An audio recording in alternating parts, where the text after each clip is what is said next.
Salve, salve, entusiasta do agro. Começa aqui mais uma Rotação de Culturas. Queria agradecer, Renato, por mais um episódio conosco. Né? Lembrando que o Rotação de Culturas só é possível através, né, dos nossos parceiros, Notícias Agrícolas, Macfor, eu aqui representando.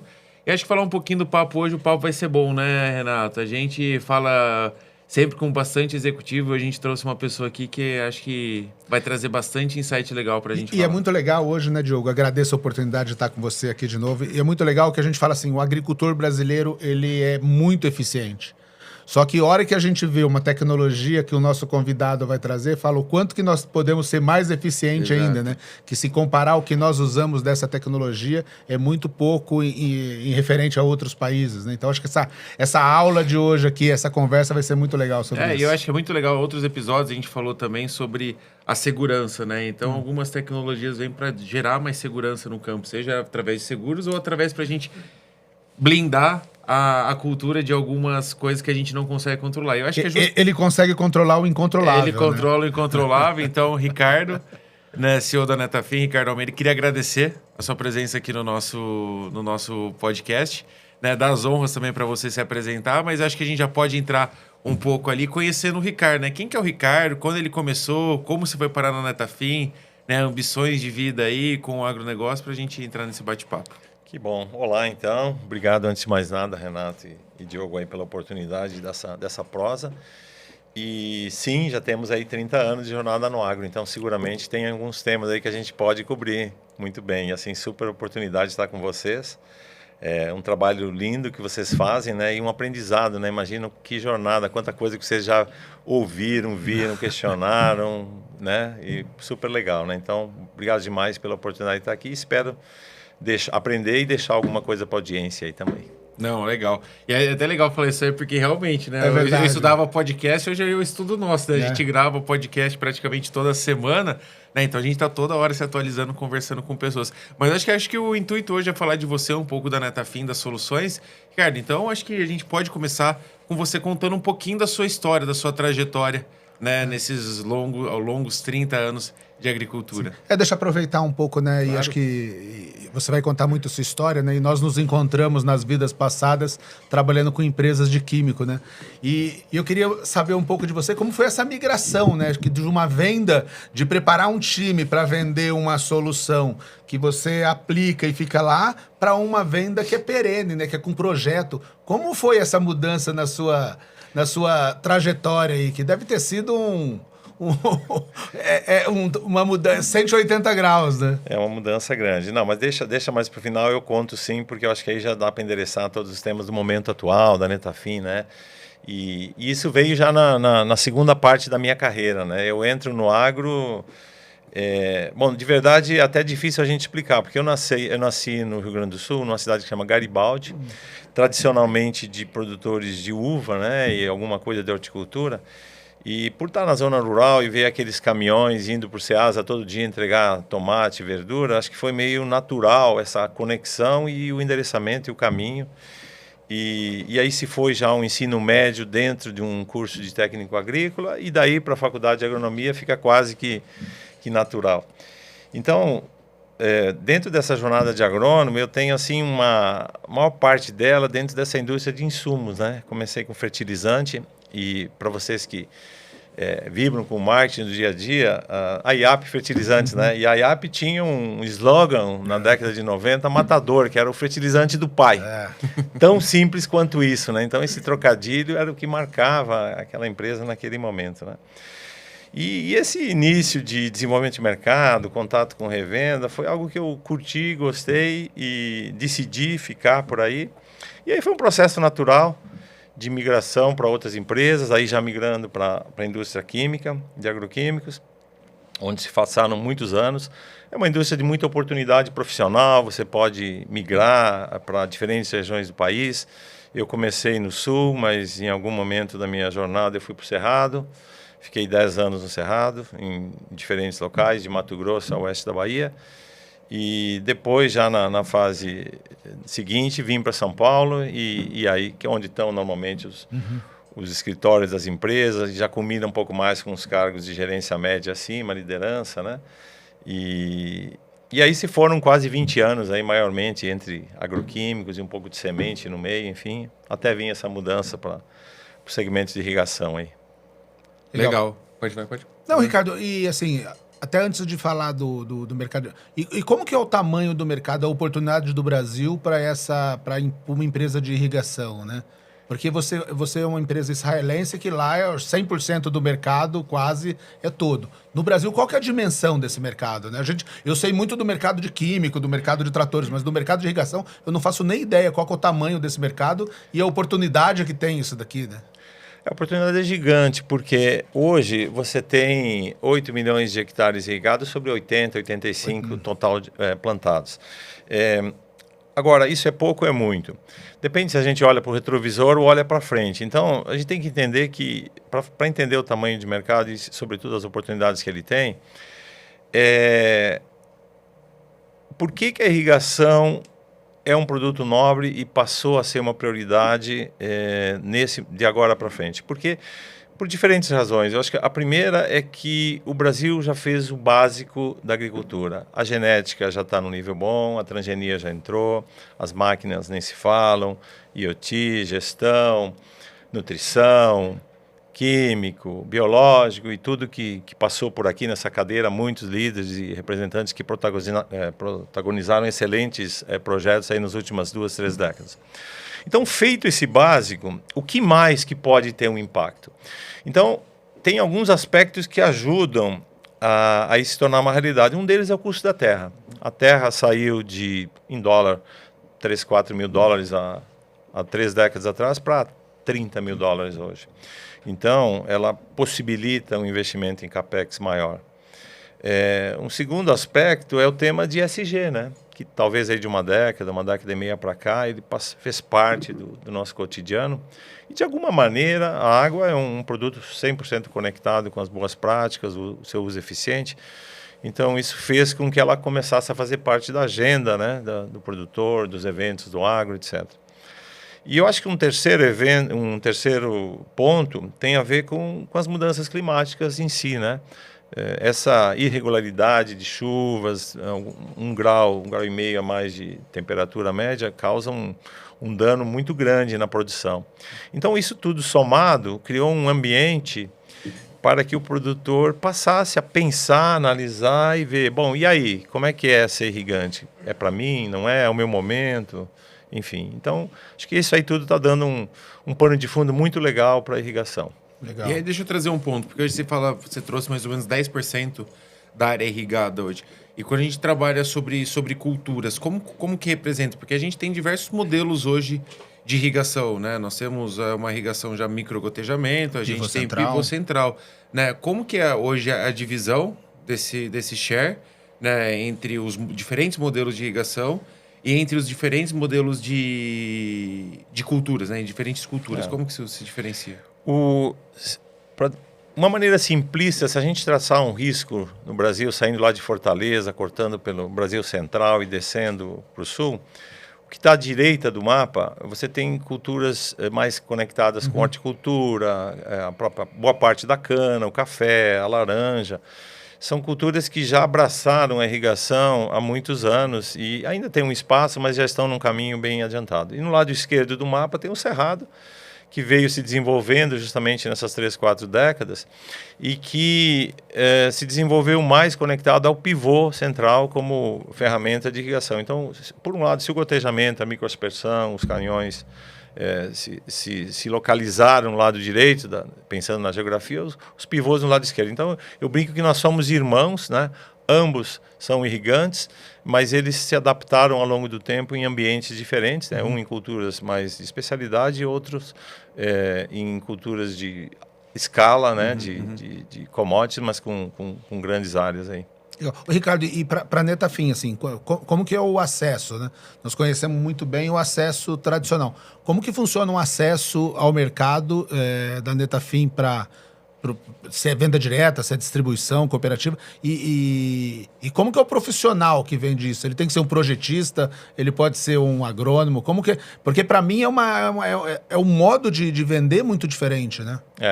O o acesso ele se dá através de parceiros, distribuidores, que podem ser concessionários ou não, mas que estão nas regiões e que fazem o trabalho de aproximação. Agora, a jornada de compra, que é o que você está mencionando, ela é uma jornada normalmente mais longa, porque a irrigação, a gente falou aqui no início de insumos, né, sementes, químicos, biológicos, eles são usados num ano para associar a uma colheita, a uma produtividade. A irrigação ela é um capex, ela é um investimento que ele se paga em 1, 2, 3, 5 anos. Então, em termos de posicionamento de jornada de compra, eu diria que ela é um híbrido perfeito entre o insumo e a máquina típica, aquele investimento de capex típico que a gente conhece. Por quê?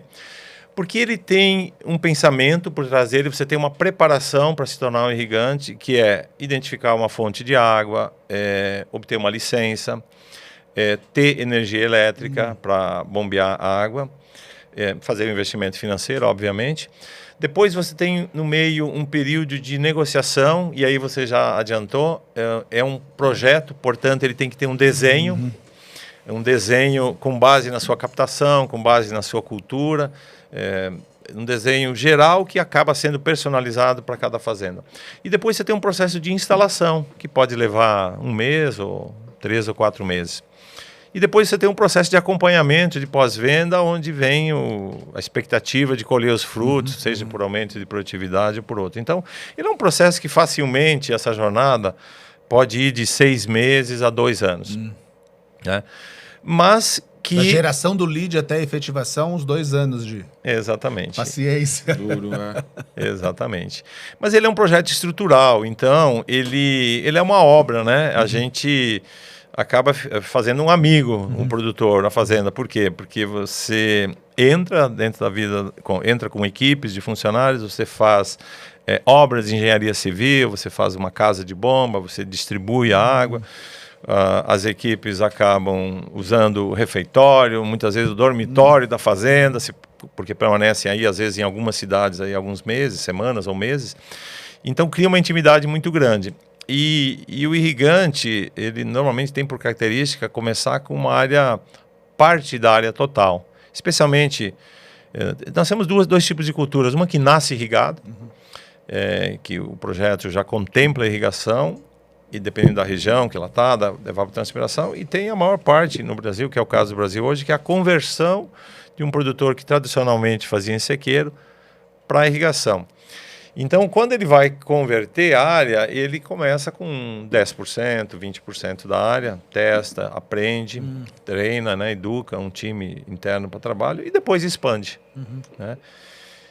Mas o legal é que vocês rodam o campo e conversam com muita gente, você já viu um ex-irrigante? Não existe ex-irrigante. Então deve ser bom, né? Deve ser bom porque uma vez convertido, uma vez irrigante, você expande, né, as áreas iniciais e indica para os amigos. Então a gente tem um processo de... Eu digo que o maior vendedor de irrigação é um irrigante satisfeito, né? Porque uma vez satisfeito, ele obviamente quer compartilhar isso com outros, né? E aí se dá o processo e a caminhada da irrigação, né?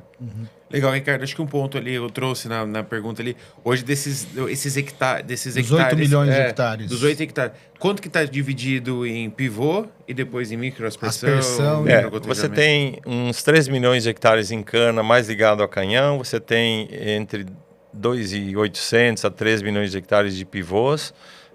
Já mais na geografia do Brasil Central, e você tem aí próximo de 2 milhões de hectares de gotejo e microaspersão, também nessa geografia que eu mencionei anteriormente. Aí você tem mais 1,5 milhão, menos de 2 milhões de hectares de inundação. Esse método é um método que ele não cresce, e ele percentualmente diminui de importância, porque à medida que a área vai crescendo, perfeito, e ele permanece em 1,5, 2 milhões, ele já foi... Ele vai se diluindo. Ele foi 100% um dia, ele foi 50%, hoje ele é 20%, amanhã ele vai ser 10%, enfim, porque ele permanece. São áreas que foram infraestruturas montadas no passado e que permanecem ali, enfim, né? Acho que só um ponto aqui rapidinho, só para entender. Porque para mim é um tanto quanto o mercado de irrigação, acho que para mim é um dos mercados que eu mais tenho curiosidade, porque é um mercado que, assim, que eu não tenho muita proximidade né? Até por falta de oportunidade de poder conversar. Mas hoje para você, que nem você falou, não existe ex-irrigante. Qual que você acha que é o grande desafio para existir uma expansão mais rápida da irrigação, uma vez que quando feito, o produtor não se arrepende? Então, onde que está essa diferenciação? É falta d'água? É um processo de investimento? É um quebra de paradigma? É acesso? Cara, qual que é a dificuldade para expandir, fazer a aceleração da irrigação no Brasil? Boa, e possivelmente a resposta é um conjunto que passa por algumas dos temas que você menciona, em maior ou menor importância, dependendo da região. Mas ele passa primeiro por fazer o básico, porque esse que eu mencionei antes, que tem sido feito ao longo das décadas. A partir daí, o processo em si de localizar uma fonte de água, obter uma licença e energia elétrica, ele é até relativamente simples, mas ele tem que acontecer. Mas acho que a maior virada de chave, ela é se tornar um produtor intensivo. Da mesma forma, irrigar significa ter um campo verde 12 meses por ano, de você poder sair de 2 para 3 safras, se falamos de culturas anuais, ou 12 meses verdes se você estiver falando de qualquer cultura perene ou outra cultura semi-perene.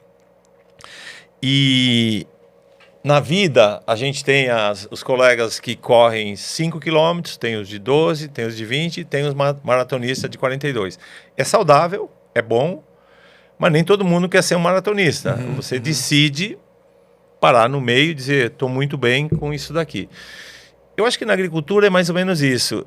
Nem todo mundo quer ser um agricultor intensivo a tal ponto, mas cada vez mais um vai se espelhando no outro e vai vendo os benefícios. Então, a gente tem 2 Brasis. Por nós termos 80 milhões de hectares e toda aquela estatística que mostra outros 100, 200 milhões de áreas de passagem, então nós temos um Brasil da expansão, um Brasil da fronteira, um Brasil que ainda quer escala, que quer ir 1.000 quilômetros à frente, abrir fronteiras, e você tem um Brasil da profundidade, da qualidade, que já tem uma infraestrutura de cidades próximas, de qualidade de vida, e que a saída é produzir mais na mesma área. É a famosa fazenda, uma nova fazenda embaixo dos seus pés. E esses 2 Brasis convivem. Então, seguramente esse segundo que eu menciono, que são essas áreas já consolidadas, áreas que já têm uma segunda e uma terceira geração, em que o avô foi o pioneiro, o filho consolidou e o neto está vendo que oportunidades eu tenho de aumentar a produtividade. Dentro desse cenário que eu falei antes de áreas já de um valor maior, essas são as primeiras áreas que estão prontas para ir galgando irrigação. Então passa por isso, por uma maturidade, e o Brasil já tem 50% de toda a extensão agrícola já nesse quesito, já com áreas de mais de 20 anos operando, 20, 30 anos, com todos esses critérios. E também tem um Brasil aí com 40 milhões de hectares, super jovens, ainda formando solo, ainda pensando no tema de nutrição, quiçá adaptando variedades, em que você fazer um investimento de 15, 20 mil reais por hectare pode não ser a prioridade nesse momento. Mas vai chegar a seu momento. Então, a caminhada da irrigação dos 8 para os 10 e depois para os 20 mil hectares, ela vai se aproximar dessas geografias que já estão mais maduras e que tem esse produtor que já decidiu por desafiar limites de produtividade. E aí, se você me permite, tem uma perspectiva bem interessante, porque o Brasil já é top em praticamente tudo, né? Exceto o milho, que a gente ainda corre atrás dos Estados Unidos, mas assim, tudo o resto que você olhar, algodão... Por pouco tempo, né? Logo nós vamos passar. Já, também acredito. Então, se nós já temos aí níveis de produtividade, a grande pergunta é, o que tem aí disponível que pode ter um impacto real, que caiba no bolso e na minha rotina do agricultor, que possa fazer diferença. E aí você tem, obviamente, um ganho percentual em genética, em nutrição, você tem inúmeras oportunidades, mas eles são muito incrementais, 1%, 3%, 5%, 7%. Quando você pensa água, irrigação, você começa de 10%, 20%. Então, isso aí vai, sem tratar os extremos, entre 10% e 50%, muito factível, muito fácil na maior parte das culturas. E além de dobrar, né? Que você pode plantar em outra época, né? Planta em épocas não tradicionais e complementa na época de chuva, né? Então, esse fato de você ter essa oportunidade de realmente dar um salto é o que tem atraído. E aí eu estou falando água enquanto água. Mas aí ainda você tem a possibilidade de sinergias com outras plataformas. Água com nutrição, a famosa fertirrigação, água com biológico, água com químico, quando é possível, né? Quando faz sentido em alguns segmentos, em alguns mercados, isso é possível. Aí você tem uma expansão, uma nova camada de possibilidades e que de verdade no Brasil tem muito ainda para ser estudado em termos de produtos, da aplicabilidade, de retorno, tem um mundo ainda para ser pesquisado e que está à frente. Então eu vejo um horizonte muito bacana para irrigação e para irrigação associada a essas possibilidades, como um veículo. Perfeito. Ô, Ricardo, que nem eu ouvi esses dias, né, que a China ela tá começando a fazer uma tecnologia nova de gotejamento e de dessalinização, que é o grande problema da China é água, né, que ela tem déficit hídrico, tanto que ela exporta soja como uma forma de levar água. Nós exportamos água através da soja, né? Quando você olha assim, o que a China está construindo e olha o Brasil, os potenciais que nós temos, né? Porque nós temos a maior quantidade de água doce e, ao mesmo tempo, o agricultor sofre uma pressão de irrigação por pivô, por exemplo, que ele está... Qual que é o tamanho do mercado que você olha para os próximos anos para a Netafim, assim? Porque a hora que eu vejo, né, sempre uma vez eu falei que me perguntaram assim, qual que é a próxima fronteira do agro? Eu falei, a próxima fronteira do agro brasileiro é o Nordeste. Por que a gente não plantava lá? Porque não tinha água e não tinha... Água tem, não tinha energia. Agora com solar, vento, aquilo pode virar um Eldorado, né?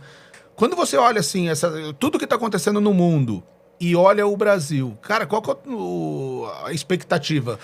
Como que os israelenses vê o Brasil lá e o tamanho que você tem que dar na operação? O tema da dessalinização, eu acho que não vai ser um tema para o Brasil, e ele é muito forte em Israel, porque ele tem um custo muito alto de se fazer, e é para regiões onde realmente você não tem a disponibilidade.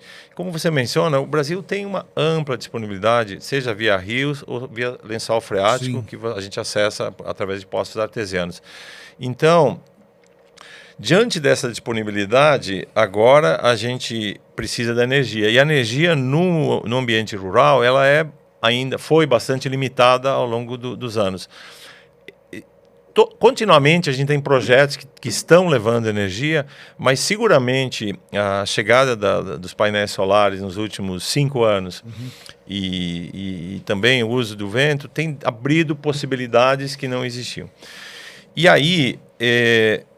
o Nordeste, que já conhece irrigação e irriga há muito tempo, seja através de projetos oficiais que tiveram estímulos de governo há muitos anos, décadas atrás, ou projetos de iniciativa privada, segue sendo um protagonista. Então, eu concordo com você, as próprias áreas de cerrado estão encostando no Nordeste, especialmente na Bahia, Tocantins, Piauí, mas todos os novos projetos de expansão, e cito, por exemplo, o exemplo do cacau, que devido à crise na África e à impossibilidade de seguir expandindo áreas lá, está tendo uma procura e uma migração, um olhar muito grande para o Brasil. Então, se fala em plantar entre 100 a 200 mil hectares de cacau, o novo cacau, não aquele cacau que foi dizimado pela vassoura de bruxa no passado, aonde...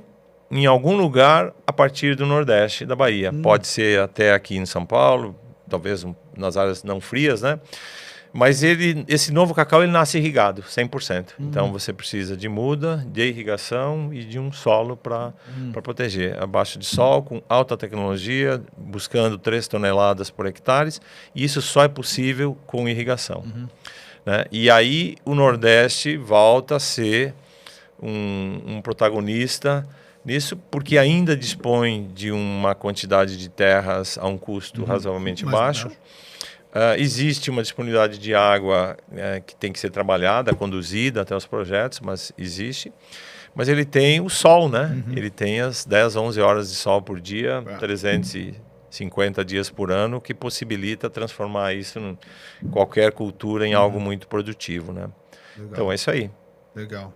Boa. E aí acho que a gente pode falar um pouquinho também sobre estratégia aqui. Não sei também, né, acho que não é entrar demasiadamente. Hoje a estratégia que a Netafim tem para o Brasil em realmente aumentar, porque, e me corrija se eu estiver errado, quando vocês fazem a implementação a venda de um produto, acontece a implementação e depois não tem um valor recorrente, né? Então, hoje, a receita da Netafim é sobre novos projetos e não sobre recorrência de projeto, porque depois que colocou lá, ligou e irrigou, claro que tem manutenção, etc. Mas aí, o ponto de vocês crescerem no mercado é vender novos projetos. Tá correto essa análise? Qual que é o tempo de recompra, né? Vamos lá. É correto, então, a partir das instalações dos projetos, você tem um mercado de peças e partes e de reposição que ele vem nos anos seguintes. A partir do 5º, 10º ano, ele vai aumentando.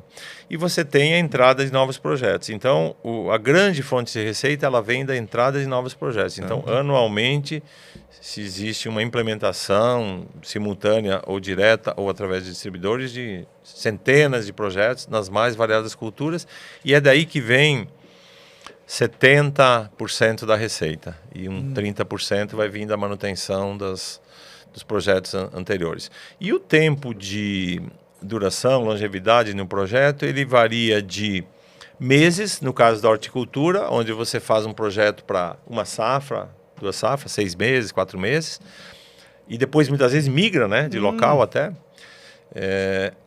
anos, muito comum entre 15 a 20 anos. Então você pega plantas perenes como café, laranja, muito normal um produtor passar a fazer reformas a partir do 15º ano, mas o projeto pode ter longevidade de até 2 décadas. Tá. E aí nesse processo, né, qual que é a estratégia de 70% do capital é fazer novas vendas, né? Então 70% para entrar é convencer um produtor que não era irrigante a ser irrigante. Qual que é o grande desafio e a estratégia que vocês têm realmente nesse processo? Porque eu sei que é mudar o mindset, a gente falou, mas qual que é o desafio na hora da venda ali, sabe? Para realmente fazer, qual que é a estratégia para entregar valor hoje para o produtor? Como qualquer CAPEX, ela passa por mostrar a proposta de valor e o retorno sobre esse potencial investimento. E por todas as razões que a gente falou antes, de clima e tudo que está acontecendo, e de investimento, né? Porque hoje a irrigação ela entra ou neutralizando os efeitos do clima, dando aquela garantia de produtividade para um investimento, para um custo de produção que vem crescendo em dólares ao longo dos anos, ou para aumentar a produção e possibilitar um ganho, um P&L maior. Então, independente dos dois, o retorno ele vai se dar em uma safra, se nós estivermos falando de horticultura, ele vai se dar em 2 anos máximo, se nós estivermos falando de café, ele vai se dar em 2 a 3 anos, se nós estivermos falando de laranja, ele vai se dar em 5 anos, 4 a 5 anos, se a gente estiver falando de cana. Então, dentro dessa proposta de valor, cada agricultor ou agroindústria vai fazer sua decisão de investimento baseado na capacidade de investir e de esperar esse retorno, né? Porque para mim, às vezes eu fico meio pergunto isso, porque para mim, às vezes soa como muito óbvio, né? O fato de você investir, ter um CAPEX, né? Claro que hoje acesso ao dinheiro está cada vez mais complexo, mas para mim é muito óbvio quando você traz uma solução que não só te traz esse resultado, né, num curto espaço de tempo de investimento de 2, 3 anos, mas por outro lado, né, serve como um seguro, né? Porque caso você não tenha a irrigação ali, pode ser que se for numa hora de seca, você não teria nada de produção e você passa a ter. Então, você contabiliza o prejuízo. Para mim, fica um tanto complexo entender por que não ser algo mais default, né? Default que eu falo é mais... Escalável. Escalável. Esse é meu ponto de entendimento. O produtor brasileiro, ele é aspiracional. Ele quer ser o melhor e ele abraça um volume muito grande de tecnologias. Então... tudo de bom, das melhores ofertas que a gente tem no mundo está aqui. E no fundo, o produto irrigação, para responder a sua pergunta, quem é o competidor dele? É a alocação do lucro do produtor. Então, mediante uma rentabilidade, você tem um portfólio de produtos que vai de painel solar, a drone, a uma máquina, a terra, né? as pesquisas mostram que, sem dúvida, o ativo terra é o primeiro e talvez a máquina o segundo, grande paixão do produtor. Mas a partir daí você tem um conjunto de investimentos que cada um tem seu momento dentro da vida da fazenda. E a irrigação compete com esse recurso. Então, por sorte, hoje, dada a tudo que se fez na agricultura, a irrigação está entre as top 5 prioridades. Então, eu vejo que para frente ela sim vai fazer parte, especialmente daquele Brasil que está mais maduro. Né? Ô, Ricardo, e como que é o acesso, assim, né? Você tem as concessionárias, elas são responsáveis pelas vendas, pelos projetos e pelo pós-venda. E o seu time pela fabricação.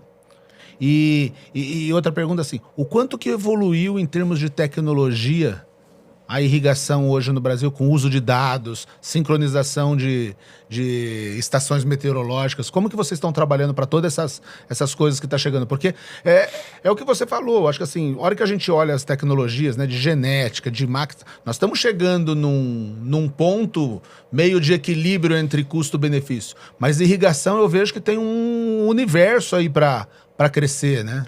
Exatamente.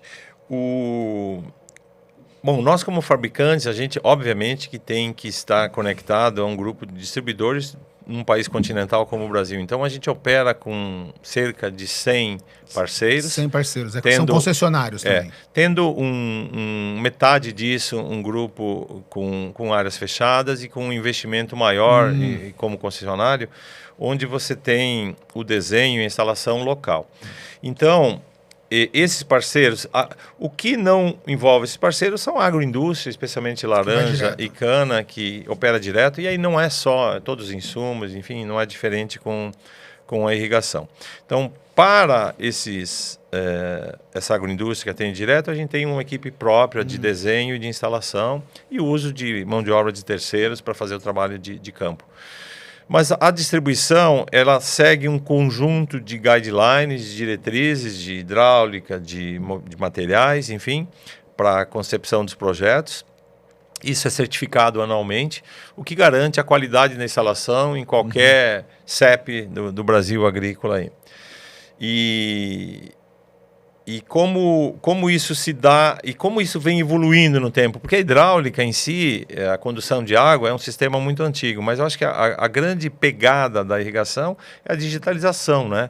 É o uso de sensores, é um monitoramento e é você literalmente controlar do tablet a irrigação. E isso hoje é totalmente possível. Automatizado. Já há algum tempo.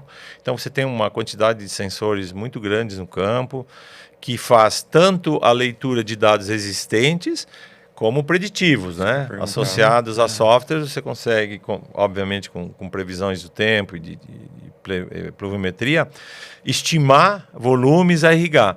Porque por mais que a gente invista em irrigação através de um modelo, a gente quer irrigar o menos possível, porque se o clima contemplar, está perfeito. Então, você está gastando, né? Está gastando, né? Então, você está gastando em bombeamento, em energia e em água. Então, o legal é usar o menos possível. E esses sistemas permitem exatamente isso. Então, você tem um programa padrão, standard, e ele é dinâmico e vai ajustando dia a dia, conforme sol, chuva, temperatura, vento, ele vai dando os ajustes para cima ou para baixo. Legal. E, Ricardo, deixa eu fazer uma pergunta. Agora, nessa era nossa, vivendo de inteligência artificial, né? E você trouxe esse ponto que eu ia entrar justamente em análises preditivas, não ter mais a todo momento a necessidade de alguém apertar o botão, abrir e fechar a bomba para entender. Porque é justamente isso. Às vezes o produtor está preocupado, a chuva vem, não vem, o cara vai, irriga, depois vem a chuva, ele não precisava ter irrigado. Ou às vezes acaba sendo até ruim, né? Você irriga, depois vem a chuva, você acaba saturando o solo, lixivia, nutriente, N problemas que você pode ter, às vezes, justamente pelo fato de não ter essa análise preditiva tão bem definida. E hoje, com a IA, a gente consegue fazer isso com uma facilidade maior. Como que você está vendo para a área de irrigação, se esses pontos hoje ainda são trabalhados, e como você está vendo essa evolução também de análise cada vez mais preditiva para a irrigação? Bom, o uso de dados na irrigação, ele não é novo, ele antecede a essa onda de AI que a gente está vivendo nesse momento. O que o AI deverá trazer é uma simplificação do dado, porque todo dado começa complexo, né? E aí que tem a barreira de adoção do agricultor. Sim, então, o que a gente está sentindo agora é que as possibilidades que o AI traz é de trazer isso numa literatura, numa maneira simples de manuseio, em que você pegue mais informações e traga relatórios mais simples em tempo real. Então, ele deve embalar ou acelerar a adoção dele de algo que já existe. Né? E, além disso, claro, o AI vai trazer outros vários benefícios à medida que cada sistemas de informação de clima vão usando ele também para disponibilizar informações melhores, mais frequentes, mais assertivas, né? E vai ajudar muito na combinação com nutrição e com proteção, né? A hora que você começa a ver o que a planta precisa de nutrientes, o sistema de gotejamento, o sistema de irrigação vai ser o principal veículo, né? Porque todas as tecnologias, cada um vai desenvolvendo e pensando, o fabricante, o distribuidor, mas em algum momento elas têm que se conectar, né? Porque todas têm o melhor, têm bons sistemas, mas o produtor definitivamente não quer ter 20 acessos ou 30 acessos para cada produto digital que existe. Então, o ponto é, e eu acho que aí o IA vai ajudar muito, é conectar todas as tecnologias para deixar um acesso simples e único e integrados, né? O quanto mais integrados, melhor. Porque a gente já tem excelentes produtos, cada um com o seu nível de avanço, com IA em controle de plantas daninhas, se eu aplico ou não, enfim. E isso, como isso fala com a irrigação, né? Com irrigar a lavoura. Então, essa integração é uma próxima geração também que está vindo por aí de um produto que tem mais chance de ser escalado também, né? Absorvido e escalado. Tá. Legal. E, Ricardo, deixa eu entender um ponto na parte de geração de demanda, né? Porque para mim é curioso, assim, desculpa não, né? Fazer pergunta, acho que o intuito do podcast é justamente esse, né? Buscar isso. Quando a gente fala sobre geração de demanda, né? Para vocês gerarem a demanda, porque hoje vocês têm um time de, não sei se vocês chamam de RTV, né? E deve ter algum também locado lá para fazer desenvolvimento de mercado para gerar demanda. Né? Mas querendo ou não, vocês, principalmente microgotejamento, nós estamos falando de pequenos produtores, né? Pequenos produtores comparado, né, a produtores de grãos, né? Espaçados entre ele, então o acesso para você conseguir chegar naquela pessoa e gerar demanda, às vezes você tem um público muito maior para conseguir gerar demanda. Como que vocês têm entrado e suprimido esse desafio de conseguir realmente levar a informação para mais pessoas, porque é o fato de você levar para mais pessoas, obviamente que você gera mais oportunidade de venda e de realmente entregar o valor daquele produto para essas pessoas. Como que vocês estão conseguindo fazer essa pulverização de informação para gerar esse valor para ele? Bom, a forma é através de agrônomos de vendas, RTVs, ou agrônomos de desenvolvimento. Mas eu acho que antes disso é fazer o desenvolvimento para quem, num ambiente tão grande. E aí eu me permito fazer uma correção. Eu acho que assim, o gotejamento e a microaspersão, ele não é para pequeno, ele é para qualquer tipo de produtor. Então, em cana, a gente tem áreas de 10 mil hectares, em laranja, ou seja, tem produtores com 30, 40 mil hectares já irrigados. Então, ele se encaixa na rotina de uma grande fazenda. Desde óbvio que ela se prepare para isso e desenvolva times internos que façam isso. Agora, pensando em termos de Brasil, como que você chega no próximo irrigante? Né? Qual é o CEP e o CPF do próximo irrigante? Ou você sabe onde você quer ir, ou você não sabe onde você não quer ir. Então, num país de continental como o Brasil, eu gosto da abordagem de você elencar alguns critérios e descartar áreas. Então, a gente busca, dentro de cada estratégia de cultivo, identificar quais são aqueles 3, 4 critérios que são chaves para a tomada de decisão de irrigação. Preço de terra, retorno do investimento, precipitação, quanto chove naquela região, enfim. Com isso, a gente consegue facilmente eliminar 40%, 50% da área. E aí, nesse restante da área, mediante esses critérios, começa uma aproximação daquele que tem mais chance de ser convertido a irrigante, né? Digamos assim. Porque acho que o desafio é enorme, né? Quando você tem uma venda de 2 anos, né? E querendo ou não, agrônomos no campo são limitados, né? E para fazer uma venda de 2 anos você converter, imagine quantas pessoas esse cara não tem que visitar recorrentemente para conseguir gerar valor através desse produto. Então eu entendo, é um baita de um desafio para você conseguir também ser, eu falo muito disso, né? Ser presente mesmo não estando presente, né? Como que eu me faço presente numa venda a tão longo prazo, nessa jornada, né? Porque é uma jornada de funil muito longa, né? O cara tá lá em cima, ele vem percolando até você gerar a decisão. Diferente de defensivo semente, que é uma venda recorrente, anual, todo mês. ano, Todo ano tá fazendo essa venda, né? E ainda com uma conversão aproximada de 20%. Então, significa dizer assim que a cada 10 agricultores que analisam proposta de irrigação, em geral você tem um 20% que concretiza isso num projeto real no ano seguinte. Não significa que o outro 80% não faz naquele ano. Uma parte deles fazem nos 2, 3 anos seguintes. Entendi. Então, tão simples quanto isso. Ô, Ricardo, seus concessionários são exclusivos ou eles podem ter outras atividades, assim? Como que você divide isso? Porque, que nem quando você vai para máquinas, né, você tem um setor exclusivo, o peças e serviços tem que cobrir os custos fixos e você vai ganhar nas vendas recorrentes, né? Como que a sua política de escolher esses parceiros, né? E quanto representa do total do negócio? Quanto que é venda direta e quanto que é o concessionário? Não, a maior parte, mais de 80% é concessionária de distribuição. Dentro do sistema de distribuição, ele ainda não é um sistema de distribuição exclusivo. Ele é exclusivo em irrigação. Ou ele é seguramente exclusivo no segmento de irrigação. Mas você pode ter, dependendo de um distribuidor que está numa região de grãos e outras culturas, você pode ter uma distribuição compartilhada entre um sistema de pivô, uma empresa de pivô central e Netafim, uma empresa de gotejo. Dependendo da região, você pode ter um distribuidor que tem oferta de painéis solares, que tem oferta de PVC, que é um componente que usa para condução de água.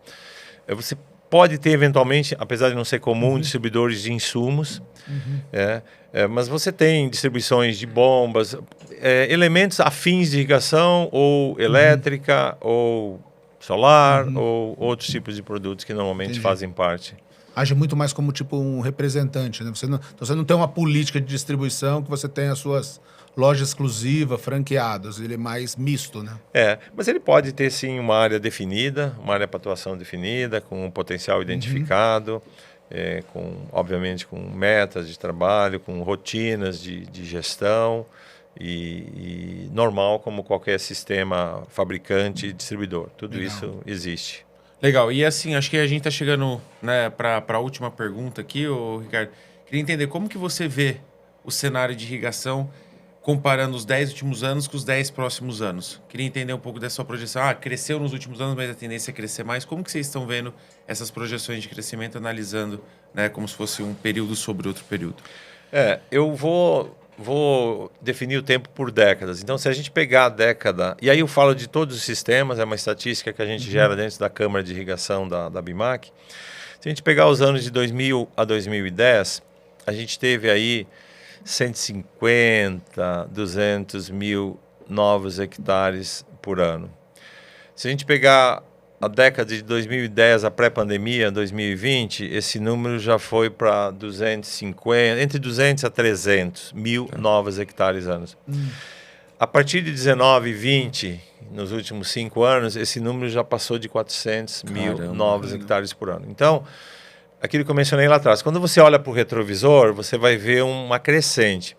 Quando você olha para frente, eu arrisco dizer que nós vamos ter uma década aí entre 400 a 500 mil novos hectares, não sei se dá uma década, entre 5 a 10 anos, e possivelmente a segunda década para frente alguma coisa entre 500 a 800 mil novos hectares por ano.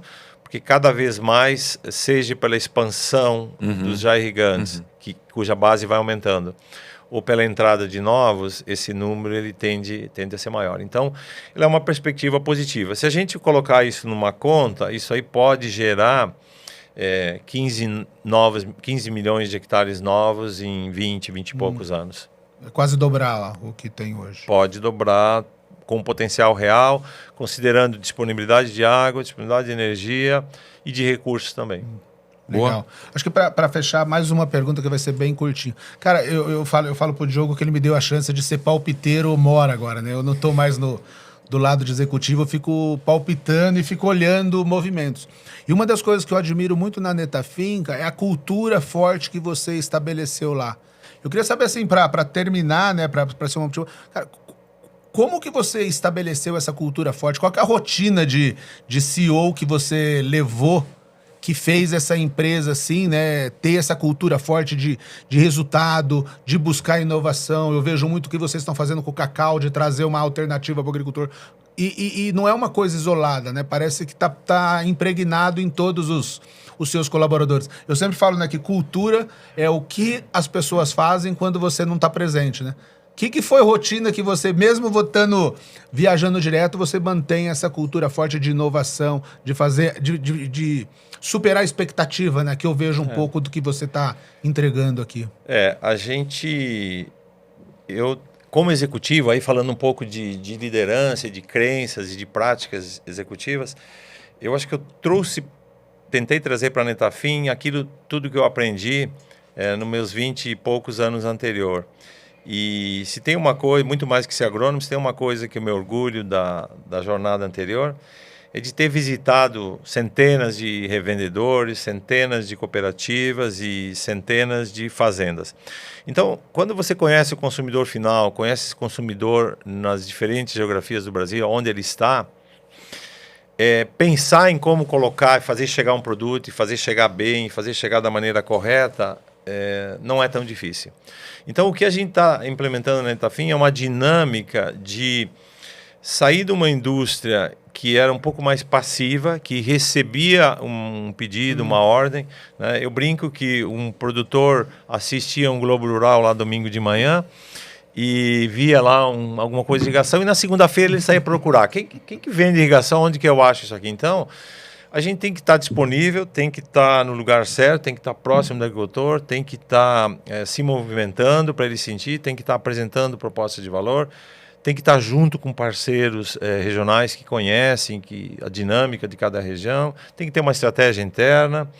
Enfim, tudo isso junto fez com que a Netafim se estabelecesse como um player importante, seguimos líder desse segmento, mas muito mais que líder, felizes em causar um impacto real aonde a gente entra. Então, nas fazendas em que a gente entra, a gente transforma aquela fazenda, seja pela produtividade, seja pela dinâmica, por tudo isso. Então, essa mistura de implementar um projeto de gestão comercial e ver um resultado não tem preço.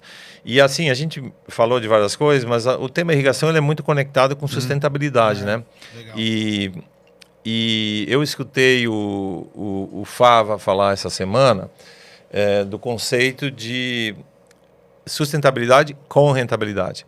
Isso encaixa perfeitamente para a irrigação. Irrigação é um produto sustentável, que é conduzir água, usar água de uma maneira eficiente, mas 100% conectado com trazer rentabilidade para o produtor.